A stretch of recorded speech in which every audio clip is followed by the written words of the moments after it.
اعوذ باللہ من الشیطان الرجیم بسم اللہ الرحمن الرحیم صلی اللہ علی حبیبہ محمد وآلہ وصحبہ وبارک وسلم۔ آج ہم پیارے ناظرین آپ کے سامنے دارالعلوم قاسمیہ فروکیہ قاسم شریف کے ایک طالب علم کے ساتھ حاضر ہیں جو آپ کو غسل کا طریقہ بتائیں گے۔ آئیے آپ کو غسل کا طریقہ اور غسل کے فرائض اور غسل کے چند مسائل آپ کے سامنے پیش کرتے ہیں۔ السلام علیکم ورحمۃ اللہ وبرکاتہ۔ وعلیکم السلام ورحمۃ اللہ وبرکاتہ۔ پیارے طالب علم، آپ کا کیا نام ہے؟ محمد عبدالستار۔ آپ ہمیں غسل کا طریقہ بتائیں گے؟ جی۔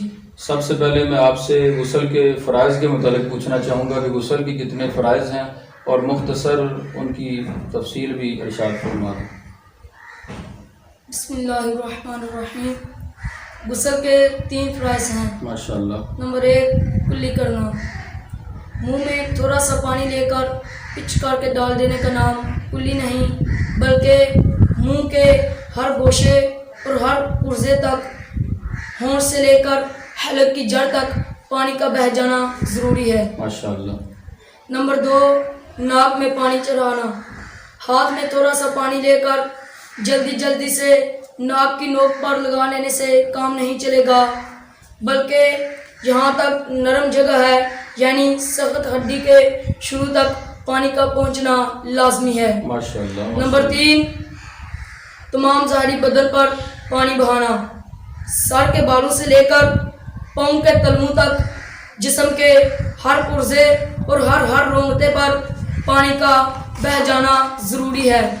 جسم کی بعض جگہیں ایسی ہیں کہ اگر احتیاط نہ کی جائے تو وہ سوکھی رہ جائیں گی اور غسل نہ ہوگا۔ ماشاءاللہ ماشاءاللہ۔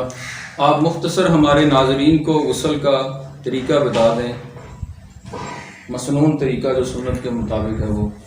سب سے پہلے بغیر زبان ہلائے دل میں نیت کیجئے کہ میں پاکی کی نیت حاصل کرنے کے لیے غسل کر رہا ہوں، پھر دونوں ہاتھوں کو پونچھوں تک 3 مرتبہ دھوئیں، پھر استنجے کی جگہ دھوئیے، حاجت ہو یا نہ ہو، پھر اگر جسم پر کہیں نجاست ہے تو اسے دور کیجئے، پھر نماز کا سا وضو کیجئے اور پاؤں نہ دھوئیے۔ لیکن اگر آپ چوکی پر غسل کر رہے ہیں یا کسی ایسی چیز پر یہاں پر پانی نہیں ٹھہرتا تو آپ پاؤں بھی دھو لیجئے، پھر اس کے بعد پورے جسم پر تیل کی مانند پانی چپڑ لیجئے اور اس دوران آپ صابن بھی لگا سکتے ہیں۔ اس کے بعد 3 بار سیدھے کندھے پر پانی بہائیے، پھر 3 بار الٹے کندھے پر پانی بہائیے، پھر 3 بار سر اور پورے جسم پر پانی بہائیے۔ اس کے بعد آپ غسل کی جگہ سے الگ ہو جائیے اور اگر آپ نے پاؤں نہیں دھوئے تو اب دھو لیجیے۔ ماشاءاللہ ماشاءاللہ۔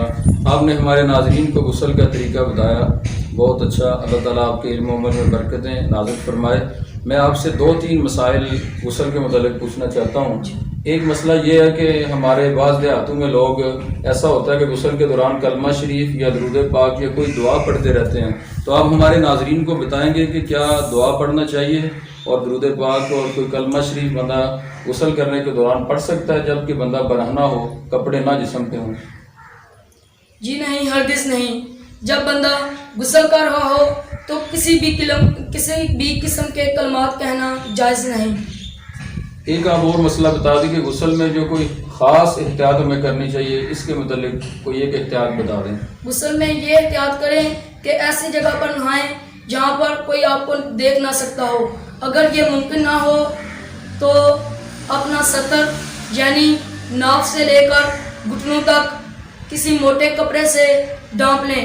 اگر موٹا کپڑا درکار نہ ہو تو 2 یا 3 باریک کپڑے لے کر اس سے آپ اپنا سطر ڈھانپ سکتے ہیں، کیونکہ اگر باریک کپڑا 1 عدد ہوگا تو پانی سے بدن پر چپک جائے گا اور معاذ اللہ رانوں یا گھٹنوں کی رنگت ظاہر ہوگی، اور عورتوں کو تو اس کی اور بھی زیادہ احتیاط کرنی چاہیے۔ ماشاءاللہ۔ اللہ تعالیٰ آپ کے علم و عمل میں مزید اپنی برکتوں کا نزول فرمائے اور آپ کو کامیاب قرآن پاک کا حافظ اور مکمل عالم